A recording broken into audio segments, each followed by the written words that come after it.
গণেশ, কেমন আছো? আছি, এমনি তো ভালোই আছি। আচ্ছা, তোমার যে এই নাকের যে এই সমস্যাটা, এটাই তো জন্মের থেকে নাকি? হ্যাঁ, জন্মের থেকে। আচ্ছা, এটা তোমার কি কি সমস্যা করতেছে এটা? এমনি কোনো সমস্যা করে না। আচ্ছা, তোমার খাবার দাবার চলাফেরায় এমনি কোনো সমস্যা নেই। খাবার দাবার করতে পারো? হ্যাঁ। হাত দিয়ে খাওয়ার সময় কোনো প্রবলেম হয় না? না।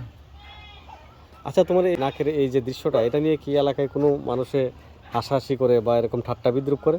না। কেউ করে না না? না। আগে কিরকম কেউ করতো বাচ্চা কাচ্চারা? এমনি ঢং তামসা করে আর কি। ঢং তামসা করে। যাই হোক, মানুষের আসলে যদি স্বাভাবিক চেহারার আকৃতি পরিবর্তন হয়, এমনিতে মানুষ বাচ্চারা একটু বিরক্ত করে, এটাই স্বাভাবিক।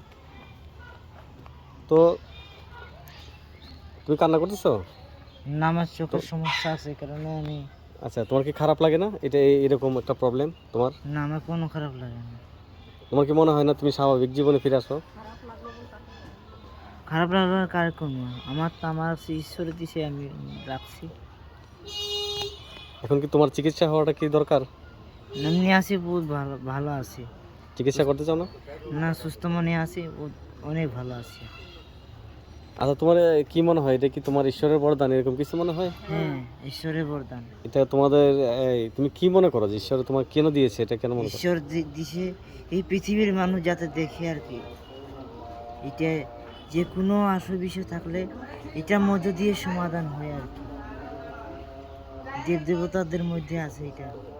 মানে তুমি কি সারা জীবন এইভাবে থাকতে চাও? হ্যাঁ, এইভাবে থাকতে চাই।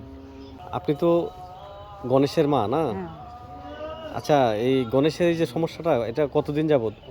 গর্বে থাকে জন্ম এই পাইছে, ধরতি মাতা ইগো করছে, জন্ম এই গণেশ বাবাই জন্ম।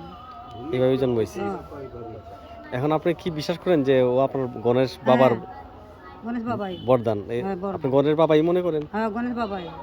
তালিয়েই চলতে আসি, খানি পাখানি খানি, এত কোনো জ্বালা আমার দেয়নি। তো আপনি কি কোনো চিকিৎসা তারা করাতে চান? না, করছি চিকিৎসা আগে, এখন এটা তো ছোট থাকতে আমি করে আপনি কি এটা বিশ্বাস করেন যে এই তার এই সমস্যাটা সমাধান করা হয় তাহলে আপনার গণেশ বাবা বিরক্ত হবে এরকম কিছু মনে করেন? এটাই ভাবতেছেন? হ্যাঁ, হ্যাঁ, এবারে তো আমরা পৃথিবীর বুকে নাই।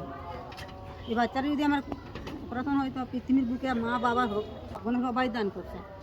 হাসপাতালে এনে কীর্তন পার্টির মধ্যে জিজ্ঞাসা পারবেন যে এই গণেশ বাবা কি না। সবাই সবাই বিশ্বাস। এই যে দেখো, এই যে বুড়া মুরব্বিটা। হ্যাঁ, তাকে সবাই সম্মান করে। আচ্ছা।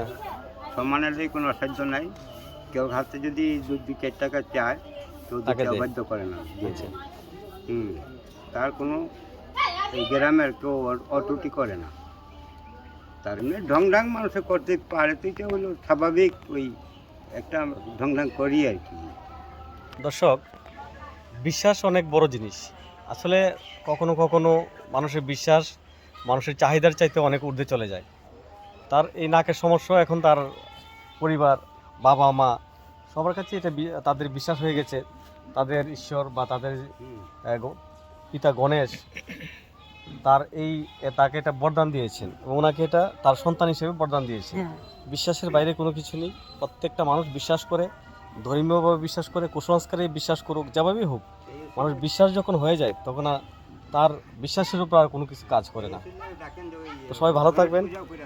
আমিও আসলে এখানে এসে ওকে দেখে আমি কষ্ট হচ্ছে, আবার ওরা আবার নিজেরাই এটা প্রাউড ফিল করে যে না, এটা আমাদের ধর্মীয়ভাবে আমাদেরকে তাদের ঈশ্বর তাদেরকে এটা দান করেছেন, এটা তাদের মধ্যে বিশ্বাস জন্ম নিয়েছে। যাই হোক, ধর্মের মধ্যে বিশ্বাস থেকে যদি ভালো থাকে সেটাই আমাদের কাম্য। ভালো থাকার উপরে কোনো কিছু নেই। ভালো থাকুক সকল মানব সমাজ। ধন্যবাদ। আসসালামু আলাইকুম।